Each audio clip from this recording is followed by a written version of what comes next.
Hi friends, பன்னீர் fried rice பாப்பா செஞ்சுச்சுங்க. அதுதான் இப்போ வீடியோ பார்த்துருக்கோம். பன்னீரை வாங்கி சின்ன சின்ன ஸ்கியூப்பாக கட் பண்ணிவிட்டு இந்த சைஸ் கட் பண்ணிக்கோங்க. கட் பண்ணிவிட்டு ஃப்ரிட்ஜில் இருந்து உடனே எடுத்து கட் பண்ணிங்கன்னா வராது, கொஞ்சம் நேரம் கழித்து கட் பண்ணிங்கன்னா சூப்பராக அது மாதிரி வருவாங்க.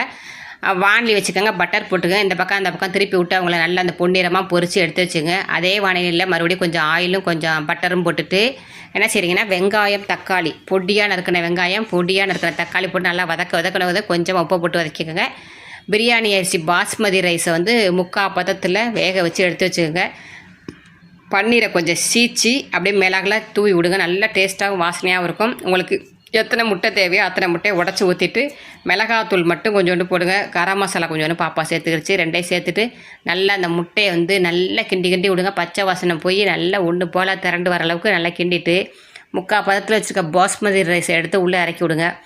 பன்னீரை பொரிச்சு வச்சுருக்க பன்னீரை இல்லை இறக்கி விட்டு கொத்தமல்லி தலை லாஸ்ட்டாக திருப்பி போட்டு இறக்கி எடுத்திங்கன்னு வச்சுங்க. வேற லெவலாக இருந்துச்சு. பையனுக்கு இன்றைக்கி லஞ்சு பாக்ஸ் இதாங்க பாப்பா கட்டி கொடுத்துச்சு. ஓகே, பாய்.